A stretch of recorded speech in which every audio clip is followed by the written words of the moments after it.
So I'm here with my friend and key intellectual influence, Andy Matuschak. Andy is a former guest of the podcast. He was an iOS engineer at Apple. He led research and development at Khan Academy, and he's now an independent applied researcher thinking about tools for thought. And we've had some really fabulous conversations in San Francisco over the past couple of months. And today, Andy is going to be looking under the hood of my preparation process for my podcast. So Andy, welcome. And is there any, context or introduction you'd like to add? Yeah, for sure. So the reason why I'm here is that you have an extremely unusual process for preparing for your podcast. In some way, you are a kind of athlete of learning along some really unusual axis. And because my research is all about learning, I am very curious about your process, and I want to ask you many, many questions about how it is that you go about learning. But just so your viewers have some idea of what we're getting at here, tell me about, at a high level, what preparing for the Taleb interview was like for you. That one was sui generis in that I also did about 2 months of work with a private tutor where we're working through the Bliston and Huang Introduction to Probability textbook and some of the Wasserman All of Statistics textbook. I also did Nassim's 2-week Real World Risk Institute course. Mm-hmm. So that was, 5 hours every night for 2 weeks, 10 business days. So that had an enormous amount of, background or lead up prep before what I would call the intensive prep process. So the intensive prep process... That was not intense. I want to highlight, that's 50 hours of course, just for the last course. That was not intensive. Yeah. Plus the tutoring, not intensive. So what's the intensive prep, Joe? Yeah, actually, well, before we do that, let me try and add up how long the non-intensive prep would be. So 50 hours for the Real World Risk Institute course, and then the tutoring, every Saturday we might do 5 hours. We maybe did that 8 times. So already we're at about 90 hours of work. There's also a sense in which I've been preparing for that podcast for the last 8 years, reading his work and being an interested reader of his. Sure. But then the intensive part is 1 to 3 weeks before the interview, where 8 to 14 hours a day, you're reading as much of their stuff or stuff that's relevant to them as possible. Right.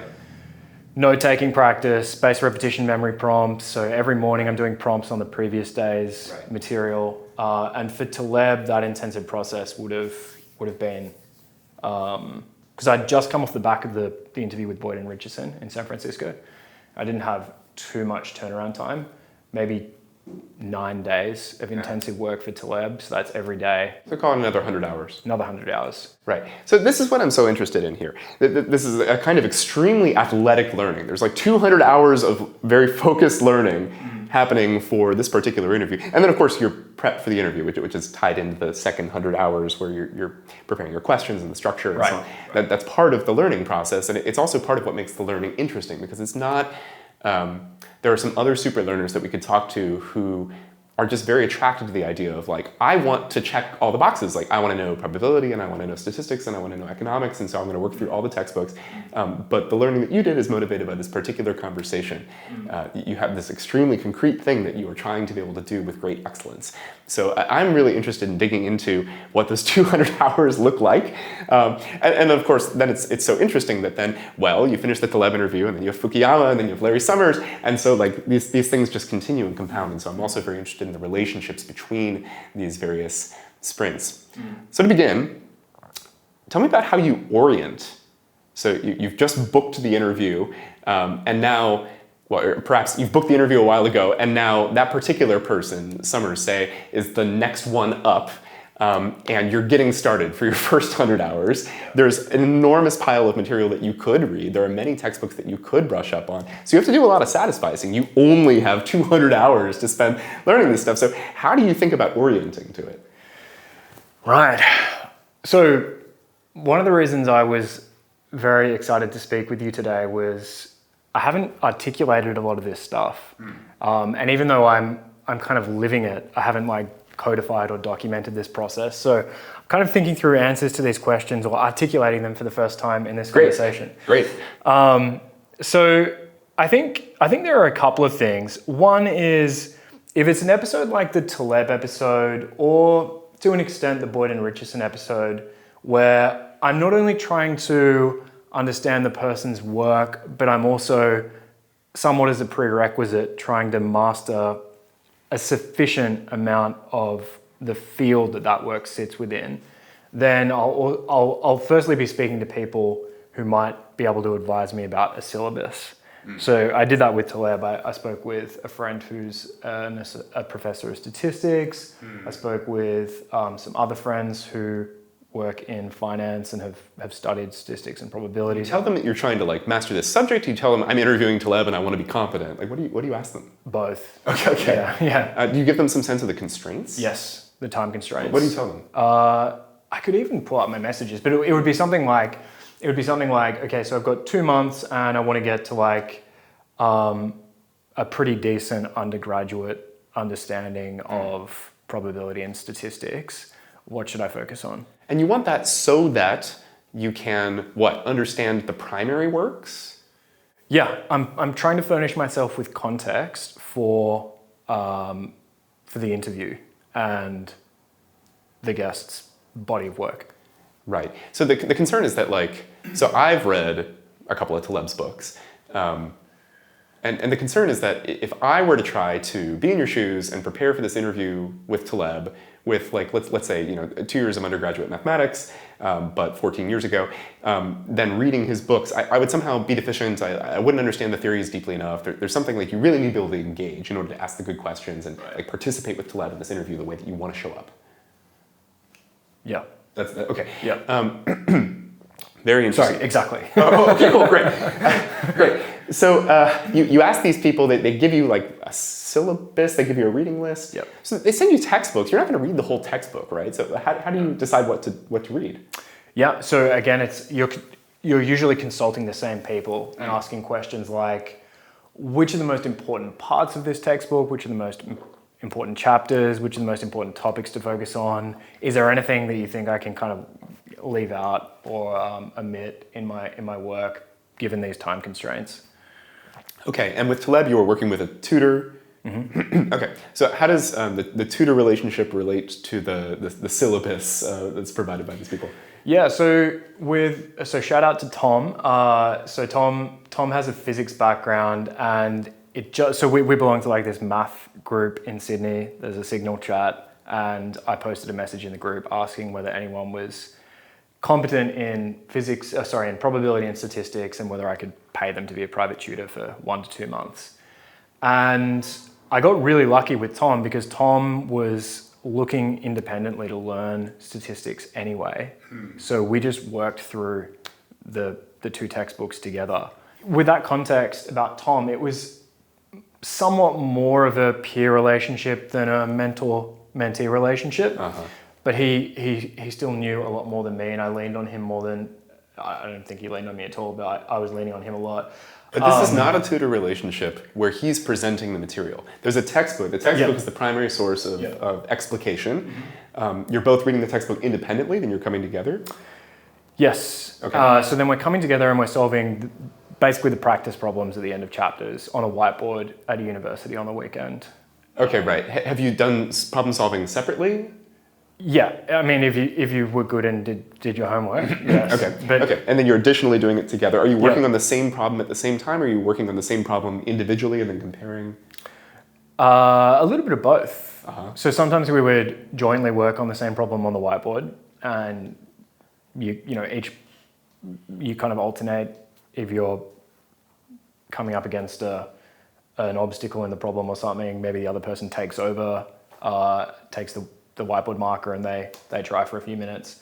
Other times we would separately work on them and then compare notes. So it was quite fluid. Right. Was there a time where you found some of the material very difficult and you were having trouble making any progress and you really had to lean on Tom? Yeah. Okay, can you tell me about that time? This happened often because I guess I always had an aptitude for maths, but I haven't had to use that skill much in the last few years. I think there was just a lot of basic mathematical stuff that got exposed in the process. And so then I mean, it was always pretty pretty apparent that I was lacking some kind of prerequisite if the problem's just like not making sense. And then I think Tom and I were both good at calling that out and then going back, I guess what you might call prerequisite chaining, where it's like, okay, I'm missing some foundational piece of knowledge here. Let's go back. Does it make sense? Oh, it still doesn't make sense. I'm missing an even more foundational piece of knowledge. Right, and those are probably often pieces of knowledge that are not in the textbook because they're like, you need to know something about geometric series that you were supposed to remember from Algebra 2, and you just don't. Exactly. So then Tom is doing a mini lesson on the spot. Exactly. Which is one of the beauties of being able to work with someone who's so knowledgeable. Because if you're on your own, then you're kind of just floundering around on the internet or using LLMs. Right. Okay, great. So in these sessions, not only are you building some problem-solving fluency by doing practice problems together, but you're also like acquiring net new information because you're getting some mini lessons, or Tom is revealing some things to you.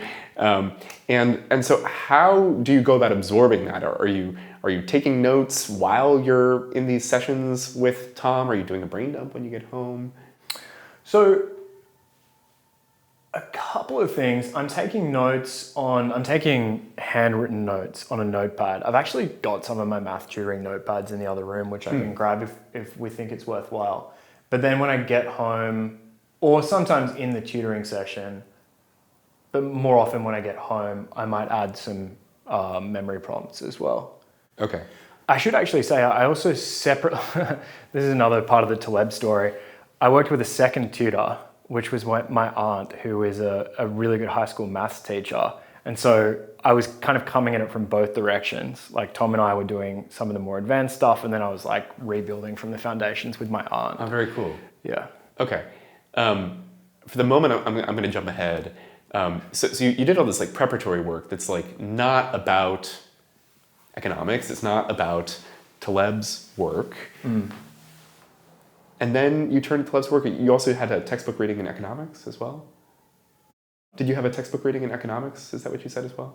A textbook reading in economics? Was there part of your syllabus in economics, or was it just probability statistics? And Just the probability and statistics. Do you have a background otherwise in economics? No. Okay. Because it's a lot of discussion about like options trading and stuff like this. Yeah. That kind of lost me. I don't really know about this stuff. So now we'll jump forward. You're engaging with Taleb's books, and you run into this stuff about like futures trading and like why obviously you'd want to do this in this circumstance, and he often doesn't really explain this stuff very thoroughly. So are you doing kind of just-in-time learning while you're reading his books, and what does that look like? Yeah, I do a lot of just-in-time learning. So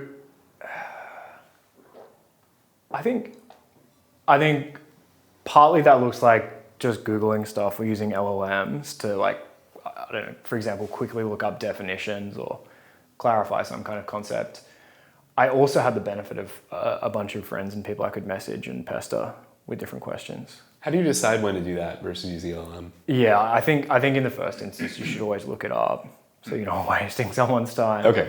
But if you're still not getting it, or you feel like, maybe the question you're asking yourself is ill posed or not even wrong, and you're not sure why, then that's a good time to message a friend.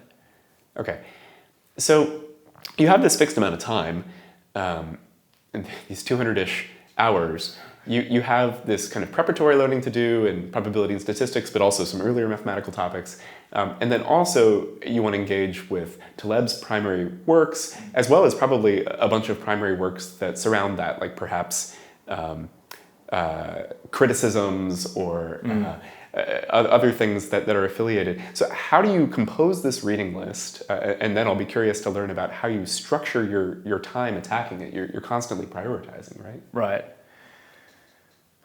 I don't know how I compose it. I mean, I guess maybe this isn't a satisfying answer, but I feel like you just need to have a lot of taste about what are the most important topics, what are the topics that I need to spend the most time on in my prep, because maybe they're not as important, but they're more difficult to understand or comprehend. what has he not spoken about much before, so I can create some kind of counterfactual value by focusing on these particular questions. Yeah.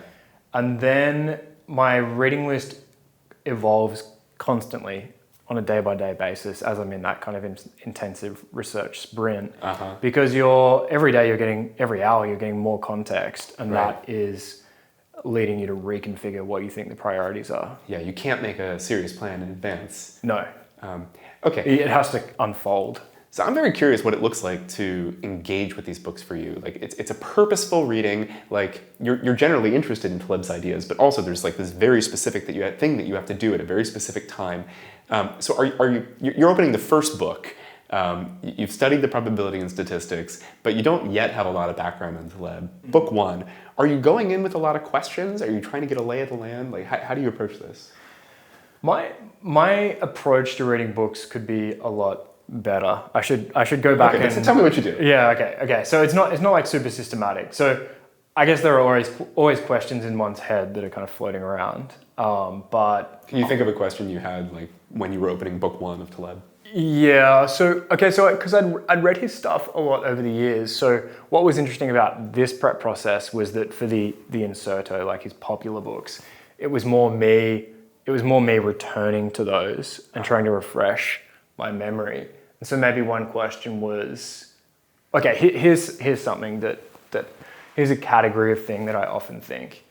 So I go into the intensive research sprint with these kind of preconceptions, and I'll have a note where I'm just like dumping thoughts and vague ideas for questions, links to different interviews the person's given, or critiques of their work, or other sources I think might be interesting.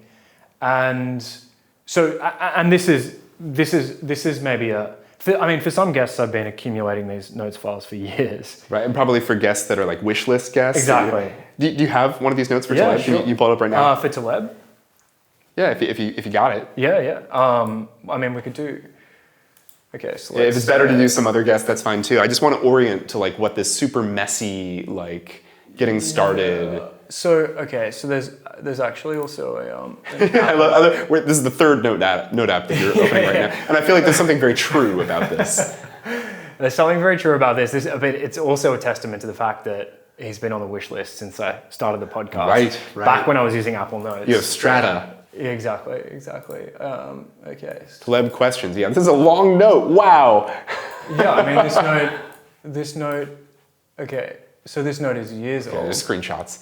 I mean, tell me if you want me to slow down. But no, this is great. Okay, so there's this one. Stop. Okay. I'm just gonna read aloud a little bit. Okay, but yeah.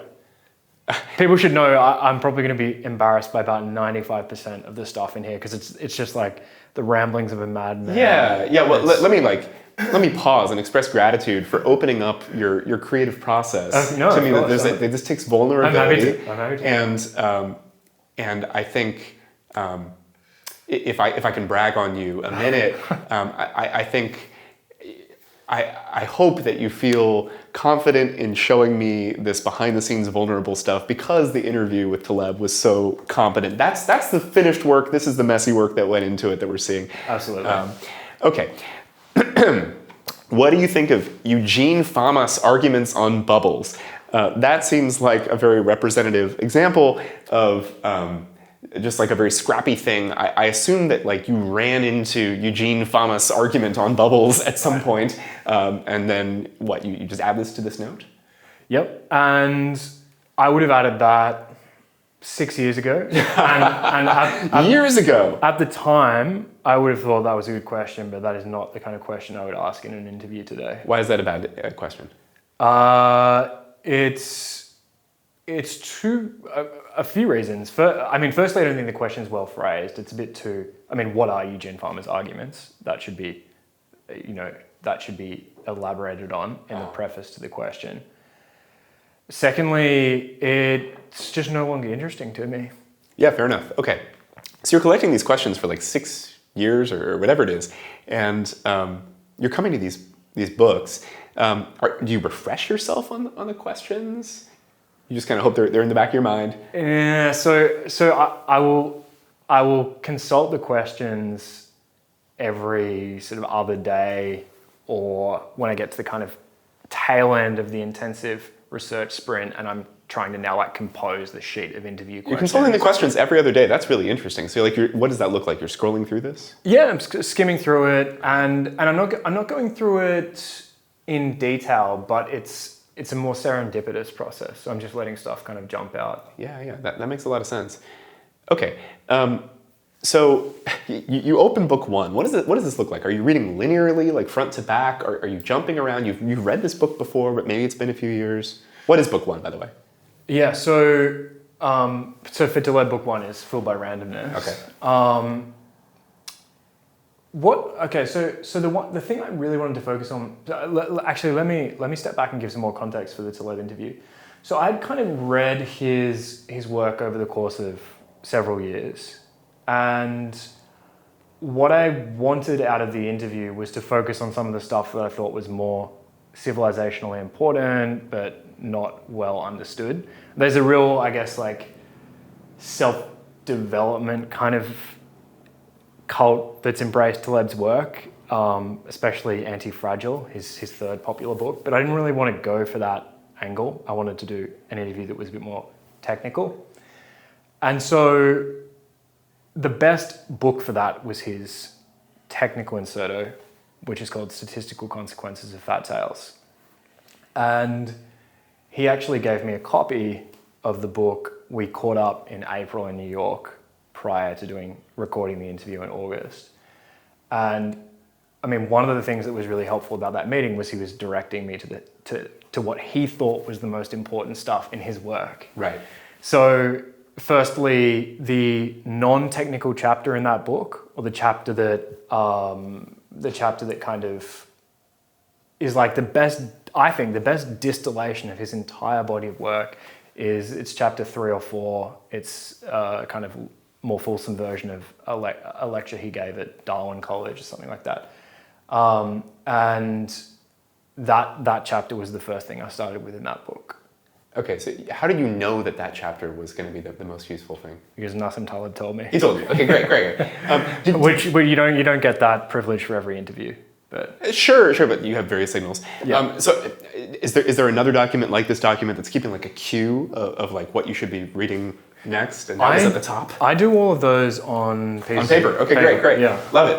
But I'll also do them in notes. But Yeah, right. okay, so here's like Right. This might be like a reading list. Uh-huh. It's an absolute mess. Sure, but I mean, this is real though. Yeah. But I do a lot of my reading lists on paper. Okay. I don't know why I prefer paper. So you're capturing this. It's a little hard to rearrange stuff on paper, so I'm guessing these notes where like this the numbers read in order 1, 7, 6, 2, 3, 4, 5, and that's because you're prioritizing. Yep. Yeah, right. Okay. And I noticed that only one of these is checked off, and that's because this is very live for you right now, and you're just getting started diving into it. Mm-hmm. Okay. When did you write this list? Sometime last week. Cool. Coming back to Taleb for a minute, while you're reading that third chapter, what are you doing? Are you reading digitally? Are you reading physically? Physically. Okay. Are you holding pens? Are you holding Post-it notes? Is there a notebook next to you? Okay, cool. Book tags. Book tags? Critical. Tell me about how you use them. Should I grab the book? Yes. Okay, I'll be back. This episode is brought to you by Math Academy. Whether you're attempting to learn the math necessary for a career pivot to machine learning, looking to repair poor math experiences from your original schooling, or an adult learner with math envy who wants to become the shape rotator you always could have been, Math Academy will meet you where you're at and help you grow your knowledge of math faster than any other system I've seen.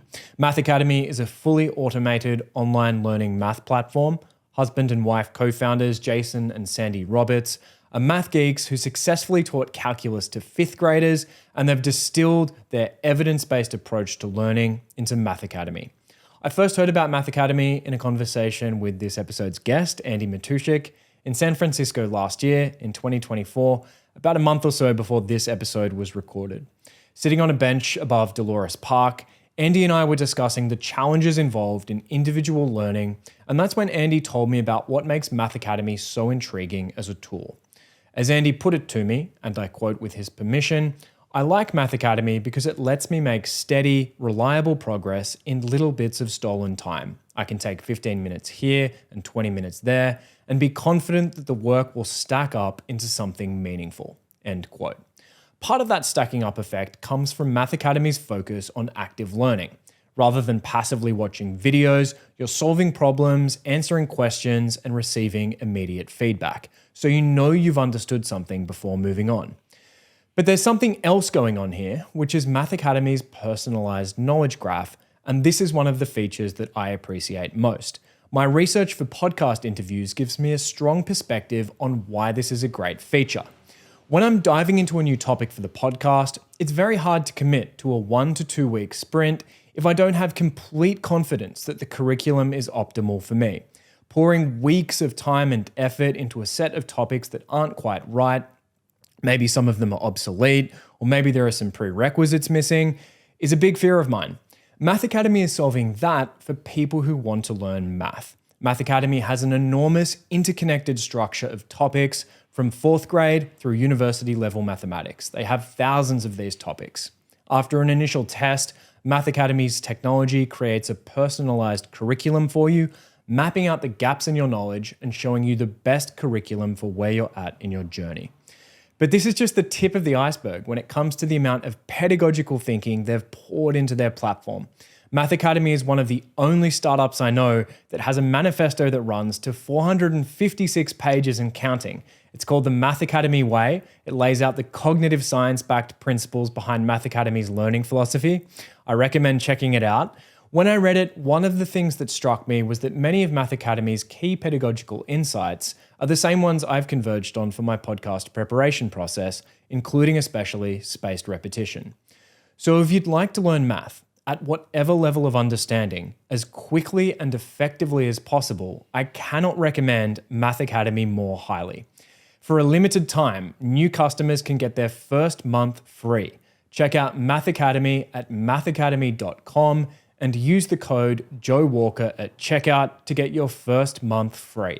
That's mathacademy.com and enter Joe Walker, that's JOEWALKER, to get your first month free. All right.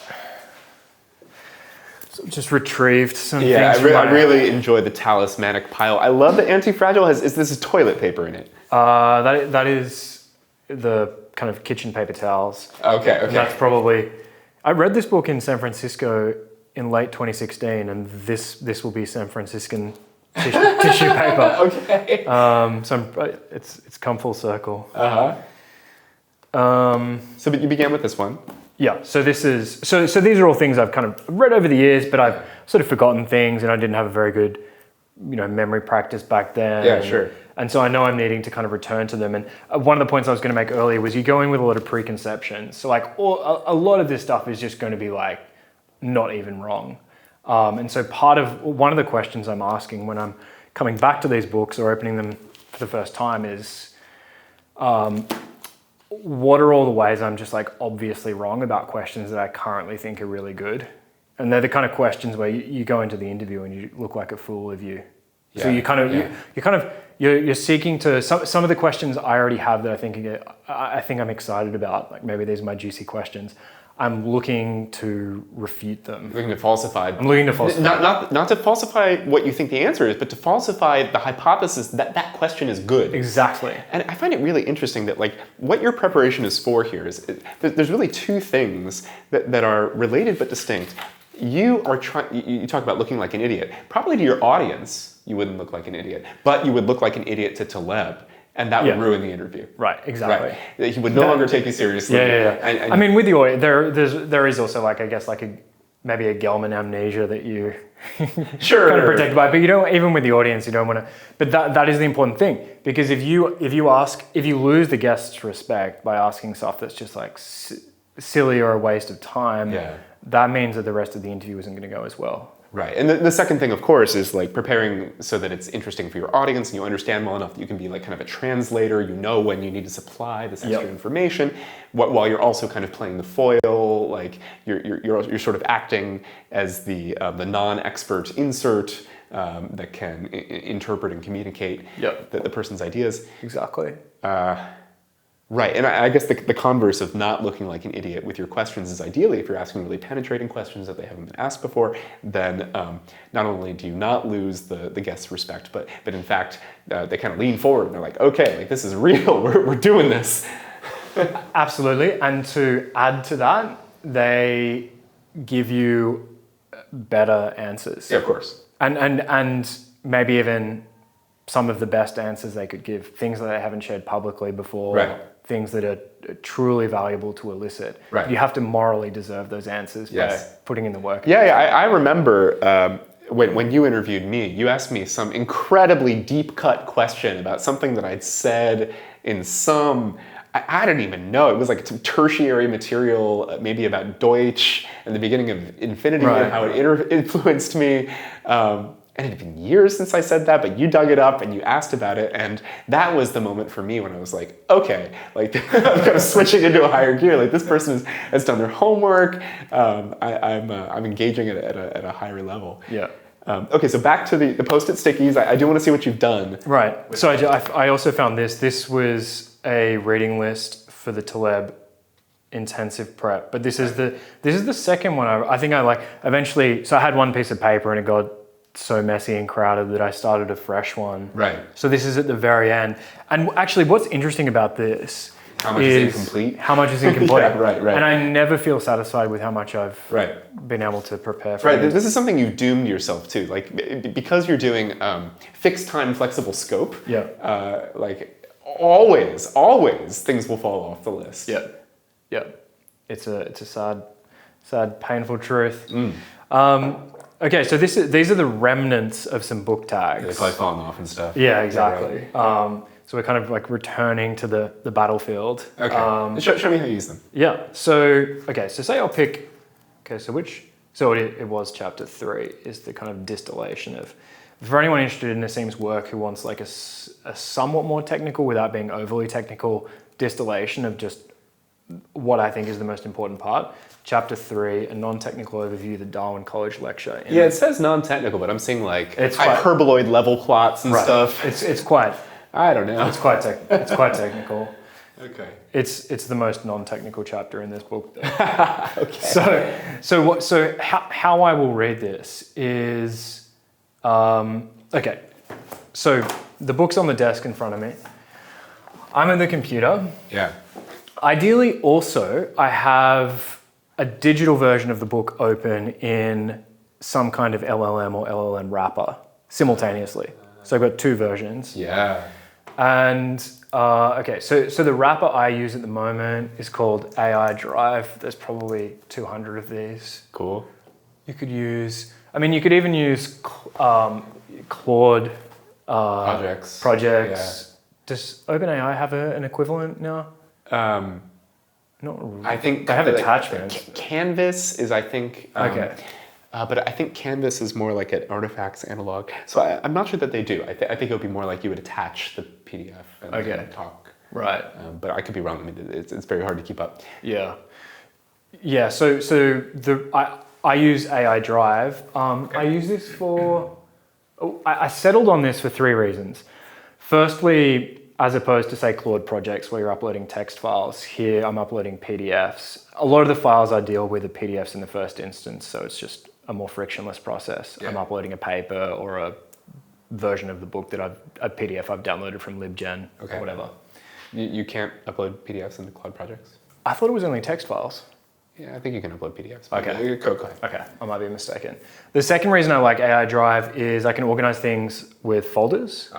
And then the third reason is I can select any model that I want to use to interrogate the file. Interesting. And that's important because when I was uploading books, a lot of those files are too large for either Claude or ChatGPT, and so I'm using Gemini Pro. This gives me all of those options. Okay. So you're not going to be able to see, unfortunately, you're not going to be able to see my chat history because they only introduced that feature a few weeks ago. I see. It may not exist for Taleb. So here I've uploaded all of the PDFs. Right. So you have the physical book here, you have PDFs here, and so you're encountering some technical explanation that you don't understand, and so you ask a question. Exactly. How do you localize the question, by the way? I mean, you presumably can't say like on page N, like probably the Absolutely. PDF page doesn't correspond. Oh, so okay, yeah. So I mean, it depends on the PDF whether it's like a photocopy or not. In my experience, they basically never correspond. So actually, you know what? I remember when I was doing this, I think I actually checked to see if they correspond, and they do. Oh, cool. So I might say something like, yeah. So in this case, I would say something like on page 22, where he mentions that in Mediocristan, the probability of sampling higher than x twice in a row is greater than sampling higher than 2x once. I don't understand what this means. Can you? And then I'd put in some kind of prompt. Yeah, right. So you get an explication. Yeah. Okay, that's really interesting. So I've got a kind of study buddy with me as I read. So I noticed like you are, this requires sophisticated reading on your part. This requires reading comprehension practices. You are monitoring your understanding. Mm-hmm.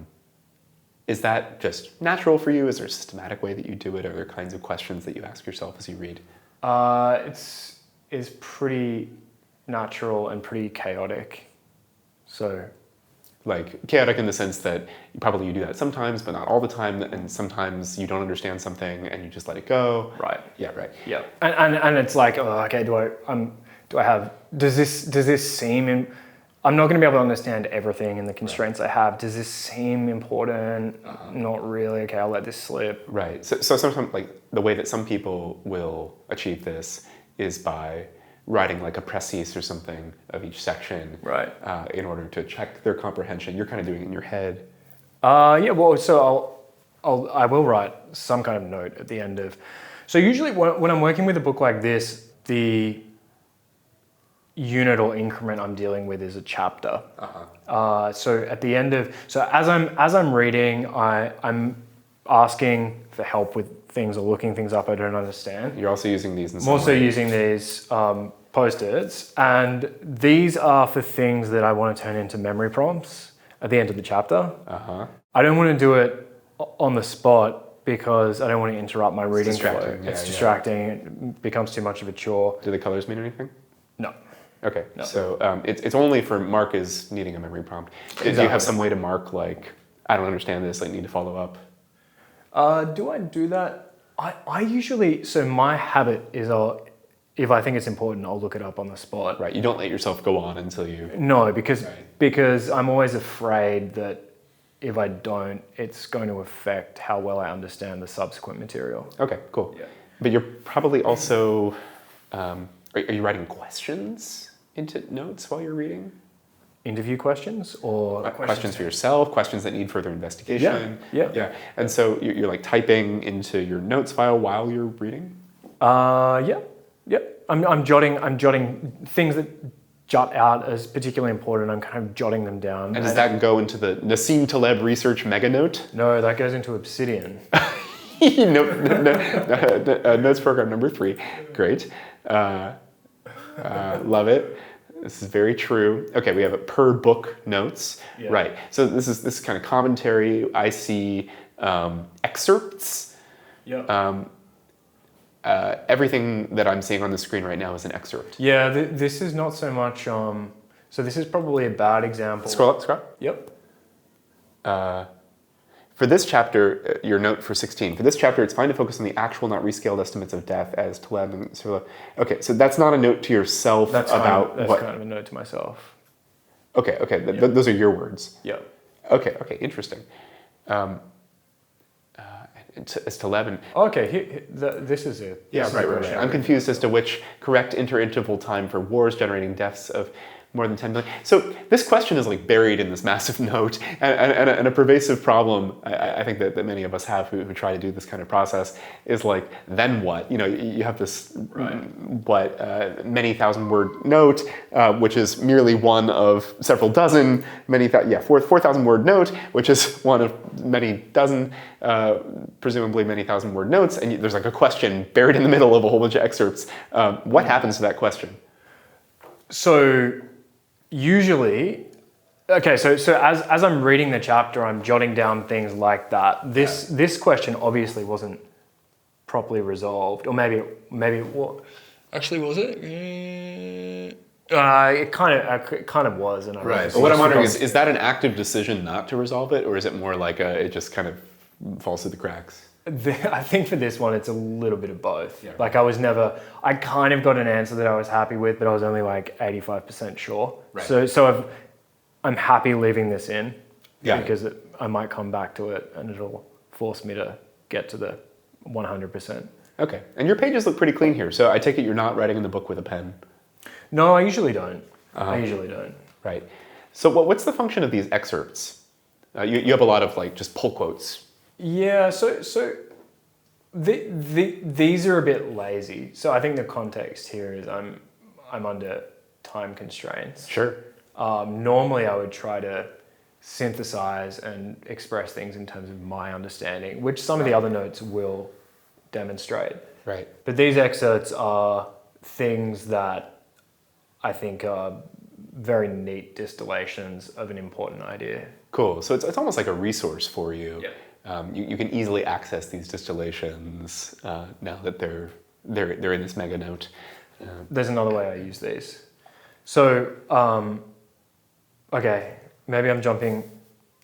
So no, let me talk about. So at the end of a chapter. So Yeah. I've finished a chapter and it's kind of peppered with these book tags. Now you're writing memory prompts. Yeah, and the reason I like these is firstly, as we discussed, I don't interrupt my flow as I'm reading, but also things that at the beginning of a chapter, things that like seem like important memory prompts are superseded by maybe even more atomic ideas further into the chapter. It's easy to remove. Exactly. Or maybe they're expressed in a later part of the chapter in a much clearer way. Right. And so I can just kind of, like when I'll go back through, maybe only 70% of the tags will actually become prompts. Right. So I've got to the end of the chapter, and firstly, actually, I'll put in a lot of the sections that I think are important or that I want to turn into prompts. You'll begin by extracting excerpts that correspond to where you've put stickies next Exactly. to. Okay, before you write the prompts, you'll just extract the verbatim. Yep. There'll also be, and then also just for posterity, I might extract other excerpts that I think are generally important, but that I don't intend to turn into prompts. Are you doing that while you read, or how do you know which ones to extract? I guess I just use the tags. So you're also marking things that you want to extract, but which don't necessarily want to become prompts? Yes. Okay. And I can remember which are which because I've just read the chapter. Yeah. Right. Although this chapter, do you read it in one sitting? No, this one might have taken. This is a meaty chapter. This one might have taken a couple of sittings. Yeah, I think it's about 40 plus pages. Right. I'm kind of picturing you engaging with this over the course of maybe 2 days or something. Right. Yeah. Okay. So at this point, I actually, oops, what did I just do there? I open 2 windows and of the same note, and at the bottom of the note I have my mochi prompts. Great. And so on the left, I'm looking at the content that corresponds to the prompt I want to write. And then I'm writing it here. Right, so you're kind of just moving through it. Yeah. Right. And then I do that chapter by chapter. And you put the mochi prompts at the bottom of the note as opposed to interleaved because? Because if you look how many, for some notes I have. Oh yeah, this is great. Look at you. A lot of, this is all Andy's doing. You did this to me. Okay. So I have a lot of mochi prompts, and I think it's just kind of unwieldy if I intersperse them through. Yeah, I've had that problem notes. too. Honestly, it's bad both ways. The challenge with this way is like it's very difficult to. It's like you have the original excerpt plus possible commentary up there, and you have the mochi prompt down here, and sometimes you want to kind of like see them together, and it's hard to reconcile. But then, as you say, if you intersperse them, it's dissatisfying for the other reason. Yeah, and then it's like, do you want maybe 2 columns with the note on one side and the prompts on the It's other, or almost maybe like a translation. yeah, but that doesn't always work, because sometimes the prompts connect to multiple synthetic, yeah. pieces. They're synthetic. Yeah. Yeah, I feel you.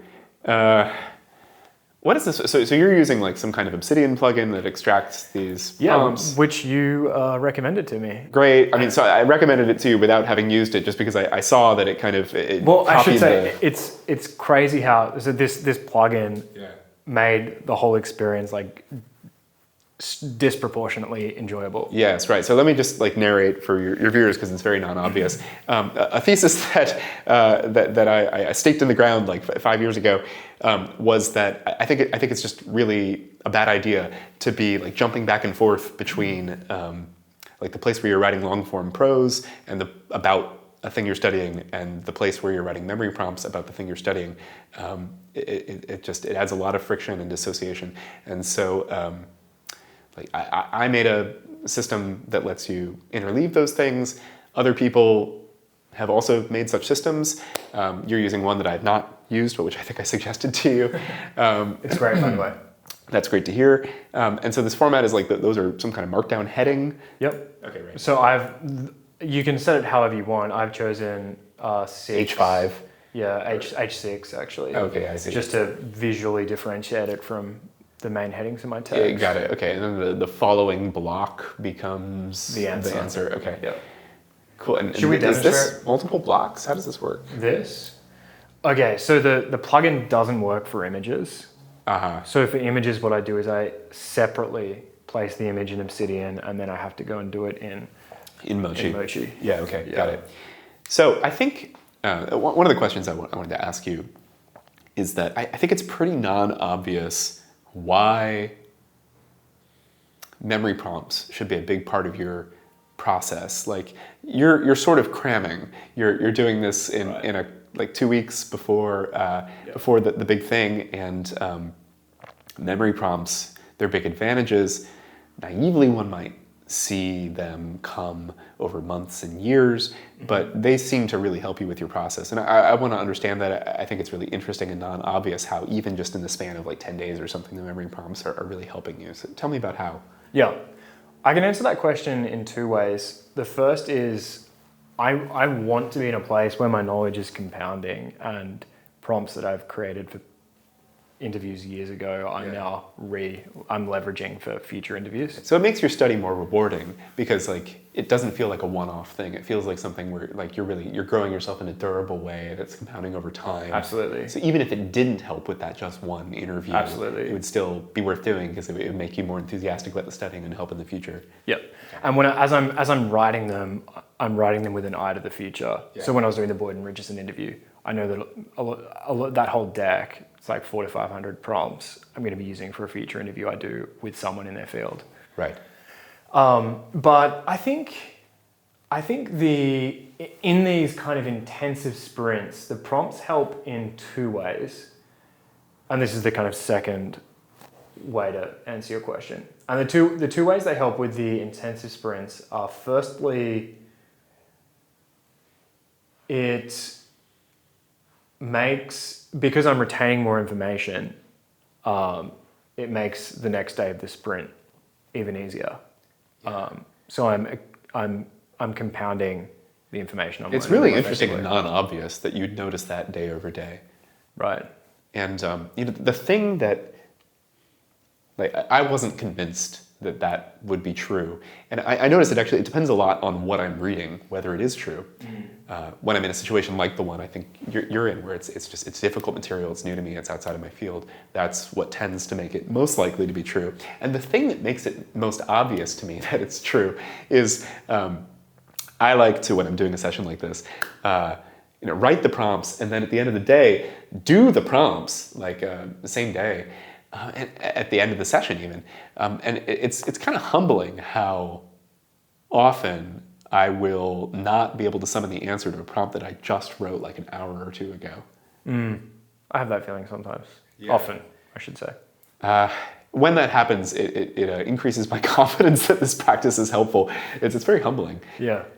Okay. It is hard to write good and effective memory prompts. But actually, so I'm not sure if we were coming back to this, but I should say the second reason I find the prompts super helpful. Please do. Is with these, you don't, when you're doing, and you would be able to empathize with this, but when you're doing solo research, you don't get a lot of feedback. And for me, the final output is, the feedback is firstly the guest themselves in the interview and how they respond, and then ultimately the audience after the interview is published. But it can be quite a tedious, lonely, difficult process doing this, like 1 to 3 weeks of long, days of research for sure. by yourself.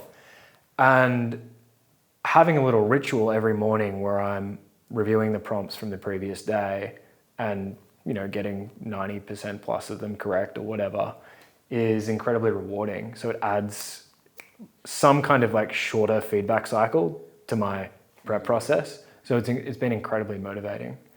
Right. You can also see like you're producing something. Yes. There's like a pile that's growing. There's an output. I'm making progress. Right. Whereas like this book kind of, it retains its shape as you work your way through it. And maybe it gets little stickies on the side. Yeah, that really, I resonate with that. Yeah. I want to ask you about prompt writing.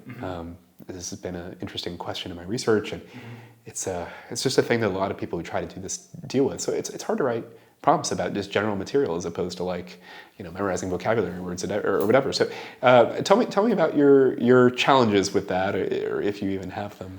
Yeah. So firstly, I should say everything I've learned about prompt writing, I've learned from you. Okay, cool. your writings online.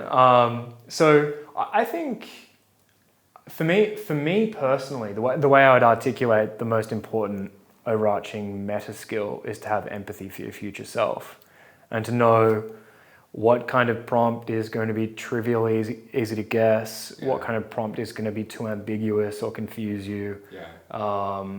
And what kind of prompts are going to be most durably useful. Great. Okay. And sometimes it's probably like hard to write a prompt for a particular thing. Yeah. So I think a few things that help are, firstly, okay. And again, I'm articulating a lot of these principles for the first time here. But one rule of thumb I have is I won't write a prompt on something that I don't understand. Yeah. This is actually, I learned a lot from Peter Wozniak's 20 rules of effective spaced repetition flashcard writing or something like this. And his number one suggestion is understand before you memorize. Right. Yeah. Having said, okay, maybe there's like one little exception to that though, which is for sort of like definitional things, I might write prompts even if I don't fully understand all of the contours of the underlying concept. Yeah. And it's still helpful because even if I'm kind of just like slowly, stochastically learning this concept, I'm still picking up the language.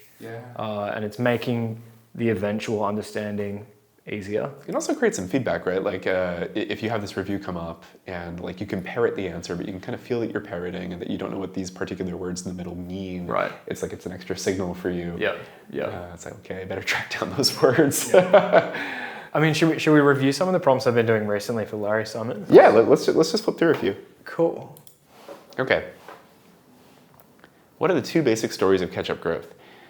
And when this prompt is imported into Mochi with the kind of plugin that you're using for Obsidian, can you name that plugin? Probably people are going to ask. Yep.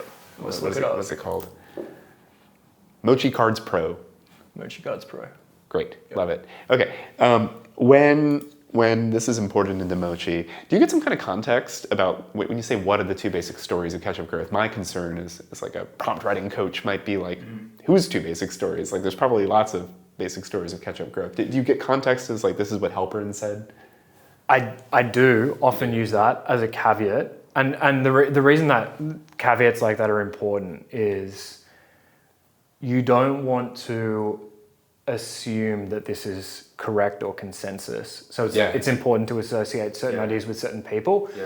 I think here I just felt sufficiently confident that this like is the kind of That it basic is universal. understanding. Okay. Cool. But the So is your answer that the plugin in fact does not supply any kind of built-in? I see what you're asking. No. Okay. Should I quickly demonstrate how the plugin works or how I use it? Well, let's just go look at Mochi. Like, what does it look like to review these in Mochi? So, okay. So firstly, in Mochi, I'll create a deck which becomes a subfolder in Larry Summers. So there's like a Basil Chats folder. Basil, who I've been speaking with about this. Right. And then I write a new prompt, and then I will push it through to Mochi. This is so nice. Yeah, I see. Okay, right. So, but you do get context. So open that up again. So I see at the bottom here, Larry Summers Basil Chats. Do you see that when you review? Yeah, but it doesn't help me because I know I'm reviewing prompts for Larry Summers. That's the Is that because when you sit down to review, you're choosing what you review? You're not doing interleave review. Yeah. So each morning I'm reviewing. So say I'm in the intensive sprint for Larry, as I am at the moment. Each morning I'm really just reviewing Larry prompts. Yeah, right. You're not reviewing your Taleb prompts. No. Right. So I have to ask, and I promise you this. But I mean, it would be like that where I'm preparing for several interviews concurrently. So. Like you're preparing right now for Summers simultaneously with Fukuyama. And Yeah. so some mornings last week when I sat down, I'm getting a mixture of prompts for both interviews. Okay, right. But although you write the prompts because you want the long-term memory benefit, you aren't necessarily always doing the long-term review of all of the prompts. No. Right. No. So no judgment, I promise. I notice you have 1,200 cards due today. Can you tell us a little bit about? Yeah. So that, how do you relate to that emotionally? it means it's like meaningless to Meaningless to you. Okay, cool. That's great. Because I'm using Mochi in a very specific way, and also I haven't this is bad, but I haven't taken the time to kind of go through and learn how to change these settings and optimize. And I probably should get your advice at some point on how to use it better.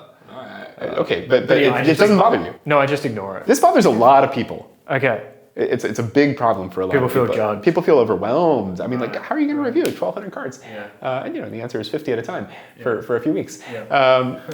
Okay, so I am curious how you reconcile this desire to have the long-term accumulation of knowledge on the one hand, with on the other hand the practice of not actually doing the reviews for older cards, or when you're between projects, do you do them? Yes.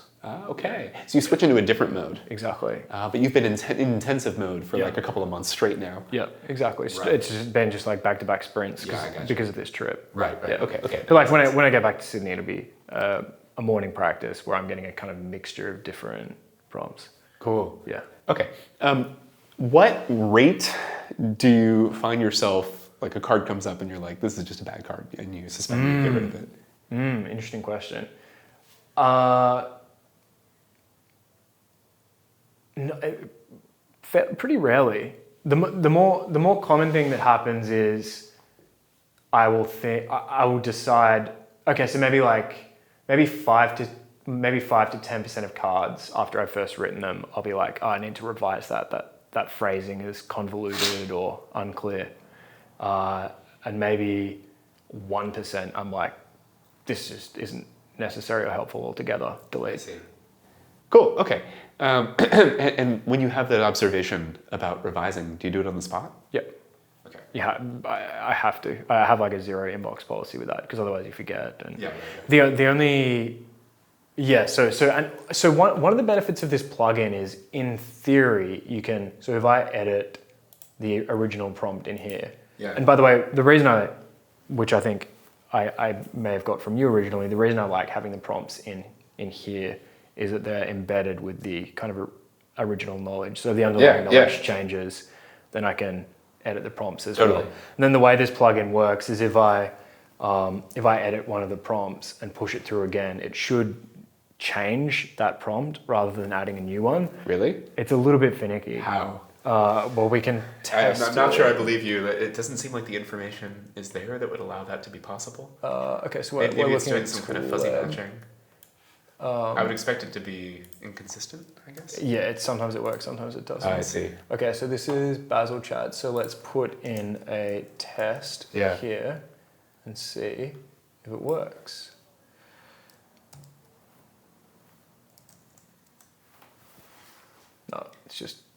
No, it's created a new set. Yeah, and didn't remove the old one, interestingly.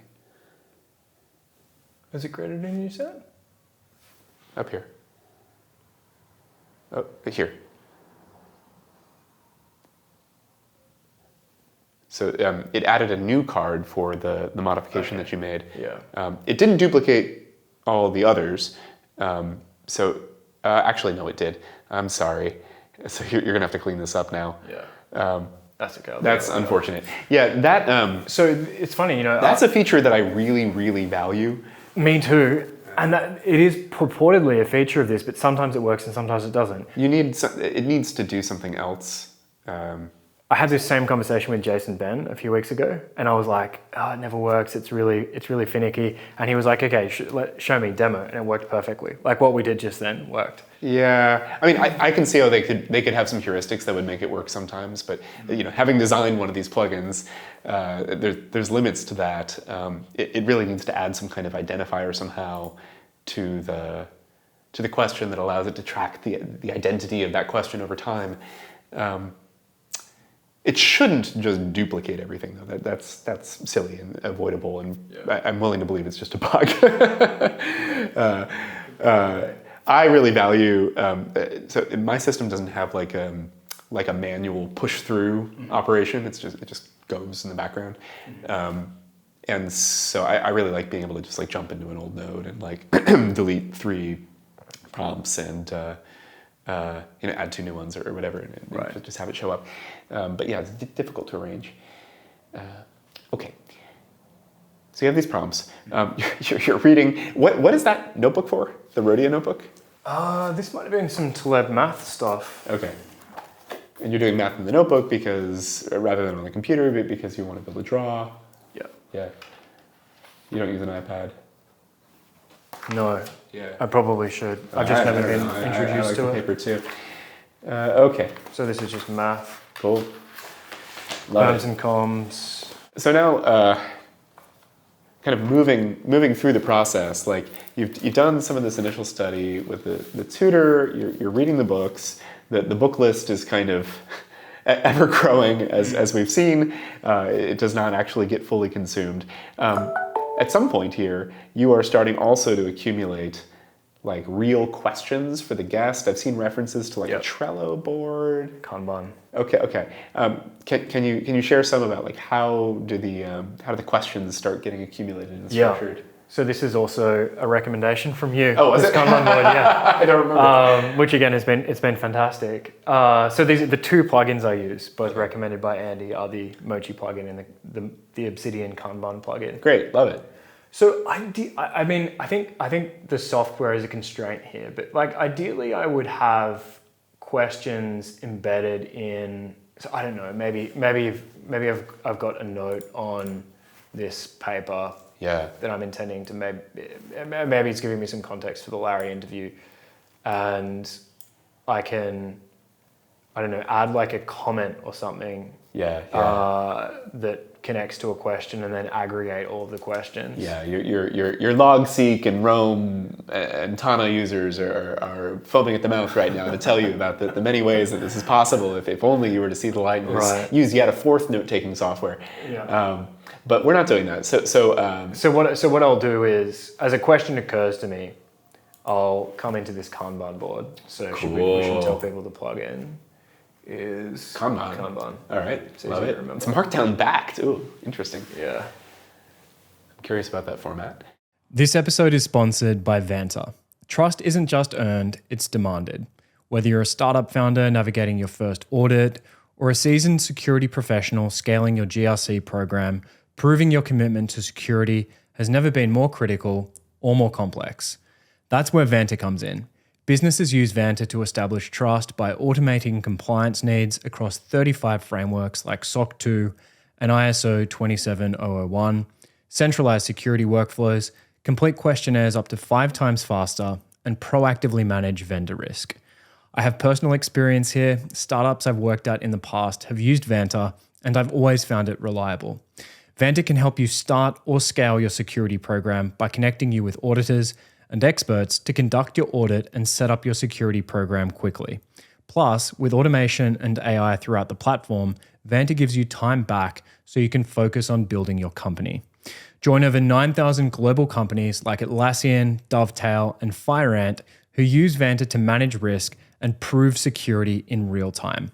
For a limited time, get $1,000 off Vanta at vanta.com/Joe. That's VANTA.com/JOE for $1,000 off. What it means is that, like, the naive way to do a Kanban board plugin would be that when you make a Kanban board, it's just some like proprietary format. It's like a JSON file or something, and you wouldn't be able to just copy it anywhere. I mean, it would be something that only that plugin knows how to read. But like Obsidian's ethos is these plain text, human readable, interchangeable files on disk that they're just plain text files, and so. It's lovely that this Kanban plugin is following that ethos. Okay, so you have this Kanban board. You're throwing clearly tons and tons of stuff into this Kanban board, more than you can possibly ask. How do you use it? Yeah, so I have columns based on the different topics I want to ask about, and then I'll have a 2 categorized column. Where do these columns come from? How do you know you want to ask about precautionary principle in AI? Yeah, so I mean, leading into the interview, during the prep process, I'm forming ideas about what are the most important kind of things to ask the person and organizing those into themes and topics. Okay, so but a different process that it sounds like you don't use would be you come up with lots of questions that seem interesting, and then looking at the questions, you say like, well, these questions all seem to have the same theme. I'm gonna like label that theme. Yeah, I do that too. You do that also. Yeah. Okay. So that's why this column is crucial to categorize. Okay, right. So most things I just dump in there. So let's take. Okay, so for Larry Summers. Yeah, it's interesting to contrast the like in process one to the finished one. Right. So the to categorize column is biggest. Right, and you have this challenge now where like it doesn't fit on the screen. It's actually several screen heights. Yeah, I can change the width of these columns. The reason I haven't is because I want to see my categories. Yeah, right, of course. So yeah, no, it's just it's a limitation of the digital canvas. Yeah, it's not ideal. Okay, so this right now is mostly it's a dumping ground. It's in you're gathering. Absolutely, and these won't be perfectly formed questions. Sometimes there'll be like 2 or 3 versions of the same question, and I've forgotten that I'd put it in, and I've put it in like slightly different words, or I ultimately realized the questions can be merged or collapsed. So at this point, it's like very messy. Got it. And you start organizing it more aggressively, like while you're still in the studying process, probably. Yeah, but most aggressively, like 80% of the sort of work on this Kanban board would happen sort of a day or 2 before the interview. Right. Yeah, that makes sense. You kind of want to like save up until you've kind of accumulated all the material you're going to have, and then you're prioritizing and arranging. The thing I really like about doing this in a Kanban board is for an interview, the sequencing of the questions is really important, and the kind of narrative arc, or I don't know, maybe you need to establish a certain premise before you can ask another question so that the audience can follow along.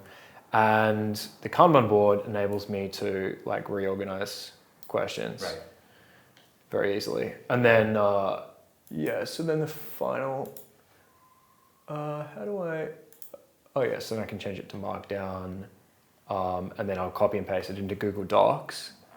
At that point, when it's in Google Docs, I may share it with a collaborator. I may share it with people who I'm sharing the questions with to be like, do you think these are good questions? Am I missing anything? But also in Google Docs, I'll tidy up the formatting and then print it out and take in physical questions for the interview. So I could actually, if you're interested, I could show you what the formatting looks like for a final interview. Yeah, I think maybe I want to stick for the moment to kind of the studying, planning phase. I noticed that there's this there's this prompt near the top that says, to practice, loading more context into the preface of a question to get a better answer. And so this is a note to yourself? This is a note to myself. Right, and you're keeping in the two categorized things, so it's just kind of like always visible and near the top. Exactly. You have it highlighted, so it's really standing out for you. These are bolded, so they're standing out for you. So these are kind of meta. Yeah, so there's two meta things, and that's just because they're relevant to the second meta thing, which is in bold, is about how many questions I think I'll be able to ask in this interview. This is only a 50-minute interview. Yeah. Yeah, it's tight. Okay, I see. Really tight. Much tighter than I'm used to. And these things obviously very strongly pertain to the kinds of questions I'll be crafting, how many, and their sequence. Yes. And so I want to be reminded of them as I'm going into the place where the questions are. And the only way I can do that is making them cards on the Kanban board themselves. What's interesting about this to me is that you're not only learning about the domain, you're also learning about the art of interviewing, and you're weaving those two learning processes together. Yeah. I have decks in Mochi for... Yeah, oh, you were telling me about this. Show me Mochi decks for the art of interviewing. You have videography ones, of course. That's one. But maybe we can see a little bit of interview technique. You can show the secrets. Yeah. Don't talk unless you can. What are the 3 words? Improve upon silence. Ooh, improve the silence. Yeah, that's great. Yeah. I think improve upon silence is actually a little more elegant. Me too. That's why I naturally gravitated towards it. What is a very easy way to transform potentially any question into a more interesting one? Flip the sign. Actually, I think I've got it. So instead of asking, what would you do in X situation? What wouldn't you do in X situation? Right. Okay. I think I need a better example there, but... Right. So this is a challenging kind of prompt to write, because what is a very easy way? You have an answer in mind, but there are many very easy ways potentially. So as you get better and better at interviewing, you will probably learn more easy ways to transform any question into a more interesting one. Absolutely. This is a very flawed prompt. Yeah, and it's not a durable... It's hard to write a prompt like this well. Exactly. And as I was writing it, I was conscious of all of the prompt writing best practices that I was violating. But I was also cognizant of the fact that at least for the next few months, I'm going to know what the answer is, and it's going to serve me. Yeah, I was just thinking, like a modeling prompt writing coach. What would I do with this? What would you do? Really, really difficult. So one thing that I might do is, so you want the prompt to have like an unambiguous right answer, or for it to be a generative thing. So a different way to phrase this prompt is like, name 3 easy ways to transform any question into a more interesting one, and it can be a different answer every time. Or often, when that answer comes up, flip the sign, it's an epiphany that occurs at a particular place and time, in a particular context, in response to something. And so if I'm having some very general epiphany, but it was at a dinner with my friend Laura, and we were talking about X, and like her suggestion about how to handle X was this specific piece of advice. I have some like that. So it's like, okay, where is it? Okay, so like when running a loop around the Berkeley campus. Yeah, this is perfect. Yeah, exactly. That's exactly how I would handle it. It's a cue, but it's not a cue that gives away what the answer is. The other thing I would do is like practice applying it. Prompts that have you practice transforming questions in that way. And just thinking to yourself about how it makes the question feel. Okay, so just so I'm clear, practice writing better prompts. No. So given the negation insight, I see. Like a prompt which says, use the like get a more interesting question by negating tactic, flipping the sign, in order to improve this. Oh, that's a nice one. Or you could list a few to apply it to. Okay. I like that. I like that as general advice, that practice. The reason it might not be so applicable here is because it's I mean, it's trivially easy to do because you're literally just flipping the sign. Yeah. But it does make it more salient. You have to, that's right. So, and salience is something that we don't understand well enough yet. It's something I'd really like to understand better. And so it has to not just be the task, but it also has to be reflection. So like, what is the effect of flipping the sign on this question? Evaluate it. Do you like it better? Is it worse? How does it feel? And then you're kind of engaging with it. Right. And maybe do it for a question where it really does transform it into a more interesting question and one where it doesn't so much. So contrast. A more challenging version of that would be come up with a question which benefits enormously from flipping the sign to make it more interesting. And you must provide one that you haven't provided before. Yeah, that's a great one. That's a nice one. I should write that down. Come up with a question that benefits enormously from flipping the sign. Make it one you haven't created before. And this, by the way, is a general technique. So we listed a few things. So there's just recall, like what is the technique that the insight I had at that particular moment. There's application, practice applying the technique. And then there's, if it's a technique that wants to get applied in a particular situation or that like it doesn't work always, you want cueing, you want to practice about the cueing of the technique. And so this kind of thing, you can create a question like this that interrogates or supports the trigger or the cue for the salience. This pattern works generally. Okay, great. So we were looking at this because we were talking about the meta layer that you're learning about interviewing. I can see all the super interesting questions in here. Like I'd love to spend a lot of time with honestly, I'd love to benefit from your learnings here. And you're doing that simultaneously with learning about the material. At some point, the time runs out and you're interviewing the guest. Yeah. And so one question I have is, has there been a moment when you were in an interview and you felt some kind of a failure? Like, you didn't study adequately the thing that you needed to study. So I can think of two examples, but they're somewhat different. With the interview I did with Katia Kariko, that's when I was still working full-time alongside the podcast. And I did that on a very short trip with 3 other interviews, including the Danny Kahneman one. With very short, another thing I've been learning is how to travel effectively. Right. Handle jet lag, scheduling, all of the logistics that go behind it.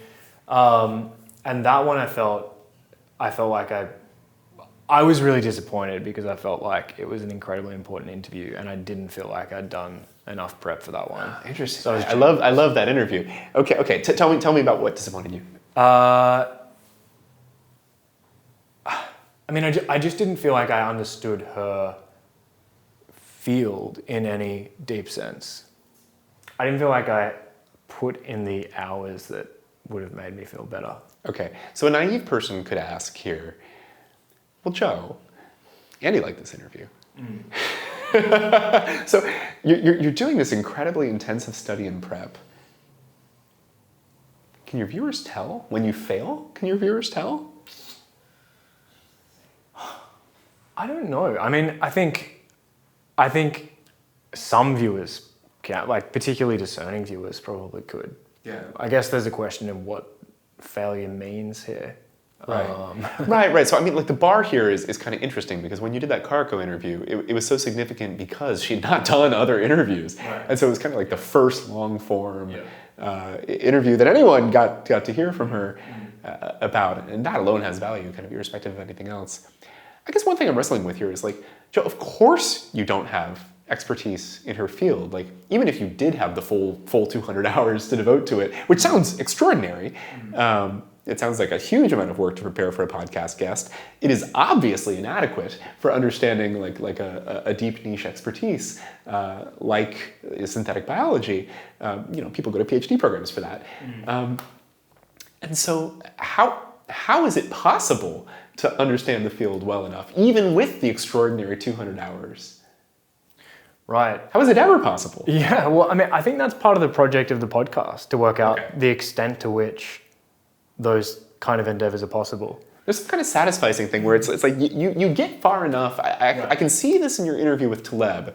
I could see like a difference in your preparation. Maybe it's because you've been thinking about those questions for so many years, where it's almost like you get to pose as not a peer, but like maybe it's like a really interested rising senior undergrad or something who's like talking to the professor and who can like kind of hold up the conversation. As opposed to somebody who showed up for the podcast and was like, I have some questions for you. And the way that manifests for me as a listener is in the unprepared stuff, where like he says something that you don't expect, and you come back immediately with like an improvised follow-up or reply that requires that you understand his response thoroughly as it relates to the domain, and that you can like generate a thoughtful or curious follow-up. It does indicate a different degree of expertise. Yep. Right. And so how did it manifest when you were talking with Karko, the not preparation? Yeah, I think so. The way, I mean, I knew ahead of time that I hadn't done enough prep. So the strategy I evolved going into that interview, like the day before or whatever, to deal with that was to focus more on her story. And it was a justifiable strategy on the grounds that she hadn't really... Super interesting. Super interesting, and it was her first long-form podcast interview. So I could comfortably say that was going to be the focus for those reasons, not because I hadn't done the prep. I see. So, yeah, but I just remember feeling like a deep sense of guilt and shame that I hadn't been able to, with this like precious opportunity, I hadn't been able to put in as much work as I had wanted to. There was a moment in the Stephen Wolfram interview where towards the end I asked him about physics, and I ask him a question that I didn't really understand myself, but it had kind of been something I thought of and someone else thought it was a good idea, and there was no work behind the question, and it was probably one of the few questions where his reaction was genuinely disdain. Okay. And I remember feeling a sense of like ick with myself. And I think one of the rules I have is if you don't understand the question, don't ask it. Right. That was one little moment in an otherwise very good interview. Good thing it was near the end. Yeah. Right. And so I hadn't done the work to even have the right to ask that question. I was kind of just like parroting the words, and it didn't feel right, and I'm not sure. But I mean, you can still get interesting answers that other people can appraise, even if you're not really appraising it in real time. But I think as a general heuristic, I have a rule of not asking anything that I'm not like genuinely interested to hear the answer for. And able to comprehend the answer. And able to comprehend the answer. Yeah, right. I mean, those two are very highly correlated. If you can't comprehend the answer, then you can't be in real conversation with it. Exactly. All you can do is nod. Thanks for that answer. Hopefully someone will benefit, and then ask your next question. Exactly. You can't react to it. You can't ask follow-ups. Exactly. You can't dig in at all. Exactly. Right. Yeah, so you have to be able to comprehend the answer. Otherwise, it's fundamentally no longer a conversation. Right. You can't dig in. You can't react. Right. Okay, that makes sense. So I notice that in your note system and in your mochi, everything is sorted into folders by the interview guest. You also have this aspiration that you've expressed to build your understanding of these various topics over time and have these conversations, I imagine, also build on each other so that what you're learning from one leads to another. I'm curious, have there already been instances of kind of breaking down the lines between these folders, this strict hierarchical structure, where these guests are kind of in conversation with each other? Kinda, not yet. I mean, this system is reasonably new. Well, I don't necessarily mean it has to be in the system, but like in your process of doing the podcast. Well, okay, so this folder is actually called Cultural Evolution. Right, okay. And I already know that I'm going to be building on this so I use this for Boyd and Richardson. I know I'm going to be using it for Cecilia Hayes, Cultural Gadgets, the Oxford-based. Isn't it relevant for Fukuyama as well? Absolutely. Yeah. Absolutely. Yeah. So But now you'll have to evolve your structure somehow to support these kind of cross-cutting learnings. Do you have a sense of how you want to do that? no, I don't. Cool. No, I was expecting to cross that bridge as I came to it. Yeah. But yeah, I'll be thinking about that more and more. Right. Do you have any kind of tips or suggestions in mind? I think it's an open research question. Yeah. You know, obviously I've written a lot about one way to do that is to break everything down into like really small pieces, and that way they can easily be reused in multiple places, and like discover the structure that wants to exist before you know what it is. The evergreen notes are atomic. Sure, or Zettelkasten stuff. Yeah. There's lots of downsides of that. There's lots of ways in which that would work poorly with your process. I think it's not at all clear. That's why I asked. So we've looked at your Kanban board. You also showed me earlier a photo of a physical version of one of these preparation boards. Could you pull that up?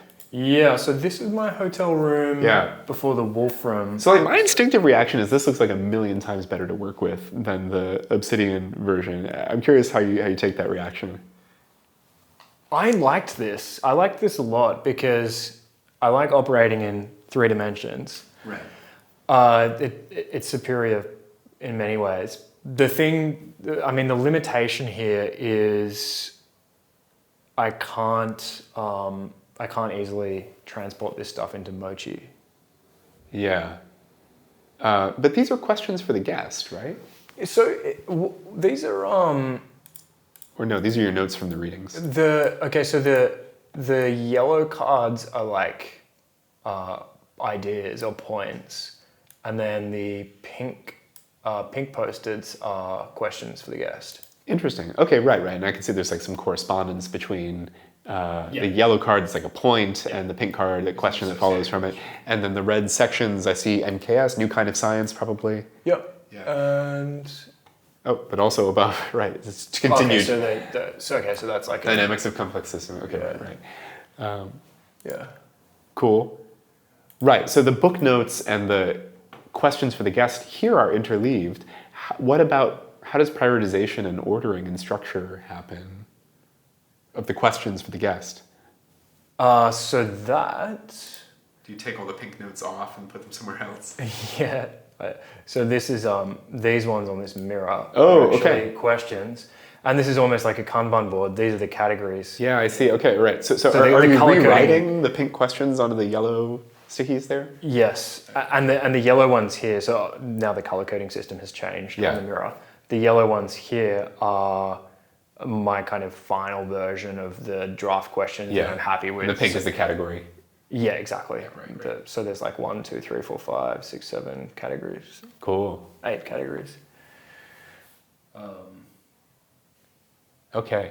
So do you need to get better at this process somehow? And if so, why? Like if the Taleb interview seemed like pretty good enough, like as a guest, or as a listener, it seemed like pretty well informed. I don't have a strong sense of like, well, it would be 10 times better if you were 10 times more informed. It's unclear to me. Like, is there something you're satisfied with in your learning? That's a fantastic question. So one of the realizations I've come to on this trip, and in large part thanks to conversations with you, is there's this growing bifurcation between the prep process and the podcast itself, and you almost overextend yourself in the prep process, and then people just see the tip of the iceberg in the interview. Right, that's why this is so interesting. Yeah, I mean, I don't mean that in a self-congratulatory sense. Right. Well, not only in a self-congratulatory sense, but I also mean it in the sense that like a lot of the stuff I do in prep isn't actually ultimately useful in the interview. Yeah, sure. It's just you can't know in advance, right? You can't know in advance. Maybe you could argue that it helps you avoid asking dumb questions or the wrong questions. So it is actually helpful, but just not in a way that's visible. But I do genuinely think there's a large portion of prep that doesn't end up being useful. So the prep becomes a thing in and of itself, And the interview is just like a forcing function for doing the prep. And that's part of the reason why I'm, wanting to share elements of the prep process as well, because I think if I'm benefiting so much from those and the value isn't always cashed out in the podcast, other people should be able to get that value by looking at the prep process. Right. So I think one answer to your question is I can keep doing more prep and better prep because the prep is valuable in and of itself, apart from the podcast. Right. I think another answer to your question is that the more efficient I can be with prep and the more I can compound knowledge between interviews, the more interviews I can do. Right. If you could do 200 hours worth of now studying in 100 hours, you could do more interviews. Yeah. I see. Have a bigger impact, reach more people. Yeah, that makes sense. Because I was kind of thinking about, what are the archetypes of interviewers, right? So like, there's like low effort podcast interviewers, right? And you've like left them behind, and like Kariko doesn't want to talk to them. So like that's great. And now we have like we have far away from that. There's the Joe tier, and then I was thinking like, well, what would it mean to be more prepared? Like, what would it mean to understand the topics way better? Like, is there an archetype like that? And one easy example is to look at. In research disciplines, most of the professional societies have like memoir style interviews that they'll conduct. So the Association of Physicists, something like this, I don't remember its name, and the Mathematician Association, both of them publish these like, when a mathematician or physicist gets to be 70, then like someone from the society will like sit down and interview them, but they are a physicist or a mathematician, so it's like a colleague doing the interview, and that really does have a different character because like they can go into the paper and like poke it. Where did that insight come? Did that come from this person? They know things that you couldn't possibly ever know. So one thing I'm wondering is it's almost a kind of a continuum hypothesis. Like, is there a spot between the level of expertise that you acquire now with your current level of prep and like all the way far away, like a colleague physicist deep in the domain who's published 100 papers interviewing their more senior colleague? Is there something that's meaningfully different from what you're doing now between those spots? That is an interesting question. I think so. I mean, I'm not sure what you mean. I'm not sure what you're contemplating by meaningfully different, but I mean, not every person who needs to be interviewed has the benefit of one of those colleagues to interview them. That's true. Yeah. Right. Right. So over dinner we were talking about this idea of like making accessible interviewees who might otherwise not be. I mean, that of course is the mission of those societies, right? So who is not served by that kind of a society is a very interesting question. Yeah. Because there are so many people who they're just not going to take the time to write a book, or so there's value to digging the information out of them. It doesn't really say much about what it would mean to be more knowledgeable as the interviewer of those people, because like you're still not going to be their colleague, right? Right. But one model is that like there are some people who go, some like podcast hosts, often because they once worked in the field, they go really like their podcast is focused on one topic. And so, maybe like finance or something, maybe they worked in finance, and so they're interviewing a bunch of people who do finance things, and they do some prep for each interview, so they learn more about finance, and there's like an accumulation that like really cashes out over time, and like maybe they're not going to be, like an economist, but they are like extremely expert for a non-economist. And so they get to kind of a different strata. And you've pursued like a breadthy approach that seems to make it harder to do that. Yeah, it means that the knowledge isn't going to compound. Right. I mean, clearly we saw some ways in which it does, but yeah, no, it will, but it'll take much longer until the exponential curve starts to take off. Right. Yeah, that's super interesting. Yeah. Okay.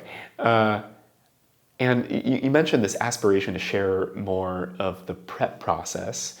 We last talked about this, 6 weeks ago or something. Any thoughts, or maybe you can just articulate what that aspiration is as it sits in your head right now? What do you want to do? Right. So I think I'll publish at least 3 elements. One is the prompts. So I'll publish my Mochi deck for the Larry Summers interview. I'll publish my Mochi deck for the Fukuyama interview. They're obviously still, there's only 80 prompts in this at the moment. But I can see, Taleb, 400. Yeah. So I'll publish. I don't know how. I mean, I'd be interested to hear what you think, but I'm not sure how useful they'll be to people. But people might enjoy peeking under the hood of the process. I'll publish my Obsidian notes, and then I'll publish video recordings of me working and preparing. So to give people like a fly on the wall kind of point of view of what that looks like. I've already recorded some of those for both Fukuyama and Larry Summers. And another kind of video that I'll publish is calls with private tutors. Cool. So I've done a few of those, again, both for Fukuyama and Summers, which are interesting. One kind of like mini challenge I'm contemplating there is, so obviously before I record one of those calls, I ask the person if it's okay if we record and this is how I intend to use it, but making sure that they're not thinking about the future potential audience and that they're still just focused on providing like a private tutoring call. Right. It can sometimes change the incentives a little bit in a way that maybe cuts across the like efficacy of the tutoring call. So I'm going to have to like think about all these interesting ways in which I balance those things. I mean, the other interesting thing is there are a lot of people who say with the Larry Summers preparation, I've had the privilege of speaking to a bunch of people who like would want to remain confidential. So there's always going to be stuff I'm like not able to publish, but I want to give people different glimpses of the process. I've asked people what they would be interested in seeing, and I was kind of surprised in that a lot of the feedback I got was more about how I think about interviewing and prepare for like the interview itself, as opposed to the kind of background prep. That's in part because they don't know what your prep is. Exactly. That's what's so interesting about this. Like, right, like you go to a podcast app and there's like a bunch of podcasts that are interviews, like with scientists or academics or whatever, right? And like they kind of look the same on the surface. Like here's Joe talking to some academics, and like here's this other person talking to some academics. Right. But there's this like totally different character underneath in the nature of the prep. And like they both just look like podcasts with lists of episodes. Right. So it's understandable why people have that belief. Yeah. You asked like what might the use be of sharing the Mochi deck. My immediate like high level reaction is that I think there's just a ton of value in the meta of this, of people having some sense of what it looks like for one person to seriously study and prepare in this topic where they're unfamiliar, because the nature of knowledge work and of studying, it's so invisible. Like it's people sitting alone with books and the things happening in their head mostly. And so I think that fact leads people to these beliefs about like, well, this person's just really talented, or well, this person's just really brilliant. And like, of course, maybe there's some elements of that. But I think those beliefs persist at the strength that they have because it's invisible. So when I did, and we talked about this like session with Dwarkesh, where we sat down and we read this quantum mechanics book together. He had in the moment this like great shock of like, wow, like this is what it looks like to read a book, and to like ensure that one understands as one is reading what the things are saying, to really interrogate the book, to be in conversation with the book. He found that really surprising, and he reports post facto that it's like really changed the way he prepares. And I like Dwarkesh, but like I don't actually care that much about that one influence. I care way more about the fact that video is very popular. And it's strange because it's a video of like two guys reading a book together for like 2 hours or something. But there's tons of comments on the video saying things like, oh, I wish they'd like taught this kind of thing in school. Right. And to me, that's kind of sad. This is so clearly not the right format for conveying this kind of practice or knowledge. It's like 2 hours of just raw, unedited. Right. Well, your old live stream videos, I think there might be 3 of them on YouTube. Yeah, something like that. Those were revolutionary when I found them. Wow. They like deeply informed some stuff I did at Forage in my last. Wow. And again, like what's interesting about that to me is that it's so low effort. Like those were not special sessions. I did not think about like what could be especially clarifying to show. And they're totally unedited. They're like 3 hours, so they're very hard to consume. And so it's easy to imagine improving upon this. So that's why I'm excited about you doing this. Okay, I have one last question for you, Joe. You have these very charismatic sheets of paper on the desk that say, no semantics and concretize. Why are these here? What are these doing for you? These are reminders for the Fukuyama podcast. I mean, I could have just done these as prompts, but I think Reminders for you. Reminders for me. Yeah. So I've listened to a bunch of his interviews over the last few weeks, and I think like two of the main failure modes is that interviewers tend to ask him about really abstract concepts like liberal democracy or whatever without putting it in terms of like real world examples. And the second failure mode is a lot of the questions are of the sort, what does this word mean to you, or what's your definition of X, Y, Z? I see. And I find questions of that nature sort of, of limited value, I think, for a couple of reasons. One is like a philosophical reason. It kind of presupposes this like essentialism that definitions are somehow important. And secondly, almost by definition, I guess pun intended, you're not really creating any new knowledge. You're just asking him for how he defines some word in a book, and it's not a very useful question. So, I mean, I probably don't need to remind I feel like I'm good enough as an interviewer that I'm not really going to fall into those traps, but I think it's just really important to me that I don't walk into those traps, and that the interview is different, and that we talk about real stuff and specific stuff rather than just like, what's happening with liberal democracy? What do you mean by liberal democracy? And, And you felt the need to write it out. Yeah. I'm reminded of Caro's, is there desperation on this page? You know about this? No. He has this wonderful practice of pinning index cards up next to his writing session that are like kind of thematic reminders like this. Right. And one of the ones that's most charismatic is about LBJ. Is there desperation on this page? He wants desperation on every page. That's awesome. You can see there's a whole collection of them. Okay, well, thank you so much. This is super, super interesting, at least for me, and hopefully for other people as well. Yeah, this has been a lot of fun. Thank you for coaxing these questions out of me and these answers out of me and helping me to articulate all of this. And really, I mean, all of this whole stack, this whole tech stack and these various practices have been influenced by you. So Cool. I'm very, very glad I discovered you and your work. It's been a game changer for the podcast. Cool. Great. Thanks, Andy.